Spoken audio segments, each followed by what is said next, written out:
যে রাজনৈতিক দৃশ্যপট বাংলাদেশে পরিবর্তনের সম্ভাবনা অনেক। এখানকার ভৌগোলিক, রুচিগত, চিন্তাগত অবস্থার কারণে, মানুষের ভেতরের অস্থিরতার কারণে নানান রকমের পরিবর্তন হইতে পারে। কিন্তু দিনই কাজের প্রতি তীব্র মহাব্বত করে নেওয়ালা একটা অংশ সব সময় প্রবল পরিমাণ থাকা দরকার এখানে, শুধু আলেমরা না। তাহলে আপনি দিনের কাজগুলো পরের প্রজন্মর কাছে পৌঁছবে। এটা স্কুলে থাকতে হবে, কলেজে থাকতে হবে, ইউনিভার্সিটিতে থাকতে হবে, ব্যবসায়ীদের মধ্যে থাকতে হবে, আর্মির মধ্যে থাকতে হবে, পুলিশের মধ্যে থাকতে হবে, আইনজীবীদের মধ্যে থাকতে হবে, ব্যাপকভাবে থাকতে হবে। এটা কিভাবে থাকবে? একটা হচ্ছে দিনের দাওয়াতের মাধ্যমে, দাওয়াত ও তাবলীগের মাধ্যমে।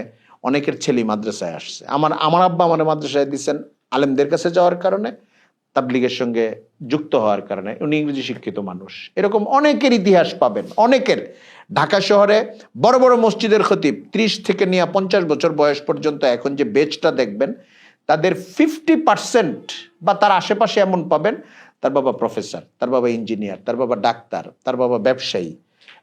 তাবলীগ অথবা কোনো একজন বড় বুজুর্গের সোহবতের মাধ্যমে মুতাআসসির হয়ে সন্তানকে হাফেজ আলেম হওয়ার জন্য মাদ্রাসায় দিয়ে দিচ্ছেন, চোখ বন্ধ করে দিচ্ছেন। তখন এই চিন্তাটা করেন নাই যে আমার ছেলে পরে কি করবে, ওই চিন্তাটা উনি স্টপ করেই করছেন। তখন আরো প্রতিকূলতা ছিল, তীব্র মহাব্বত ছিল তাদের ভেতরে। এখন প্রতিকূলতার পরিমাণ একটু কমেছে, কিন্তু একদম কমে নাই। বাংলাদেশে এটা সহজে কমবেও না। কমবে না কেন? বৈশ্বিক পরিস্থিতির কারণেই কমবে না। কারণ পৃথিবীতে ছোট দেশগুলো স্বাধীন না।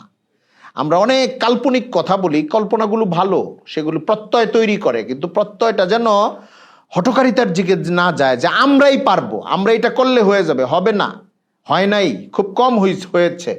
আমাদের অনেক জায়গাতেই এমন হইতে পারে যে মেনে নিতে হবে, অনেক জায়গায় থেমে যেতে হবে, অনেক জায়গায় আটকে যেতে হবে, অনেক জায়গায় সিস্টেম করে পারবো না, কাগজে কলমে পারবো না। কিন্তু জাতির মধ্যে যদি বিশাল একটা আধুনিক শিক্ষিত মানুষের অংশ মাদ্রাসার পক্ষে, দিন শেখার পক্ষে, কালেমার পক্ষে, নামাজের পক্ষে, শুধু মাদ্রাসাওয়ালা না, আলেমওয়ালারা না, তাহলে এই জাতির মধ্যে অন্য কোনো কিছুকে আইনগতভাবে বা কালচারালি প্রতিষ্ঠিত করা কঠিন হবে।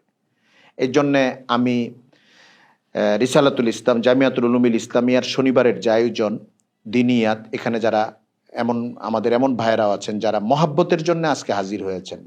বিগত 3 বছর আগে যাদের কোর্স শেষ, এখানে এমন মানুষও আছেন যারা হয়তো এই বছর ছিলেন, কেউ 1-2 বছর সময় বাড়তি দিয়েছেন ইচ্ছা করে, মহাব্বতের কারণে। সবার প্রতি মুবারকবাদ জানাই। সামনে যখন দর্শ শুরু হবে, আবার পরিচিত মানুষজনের মধ্যে একটু ক্যাম্পেইন করা, যেন দিনী দাওয়াতের এই কাজটা, তালিমের এই কাজটা সচল থাকে। এটা একটা আন্দোলন, এবং এটা একটা জান্নাতি আন্দোলন, জান্নাতের পথে ধাবমান মানুষের আন্দোলন, আবার সমাজকে দিনের উপরে রক্ষা করারও আন্দোলন। দুইটাই। এটার পার্থিব দিনই দিক আছে, এটার আখেরাতের দিনই দিক আছে। দুইটা দিকই এটার মধ্যে আছে।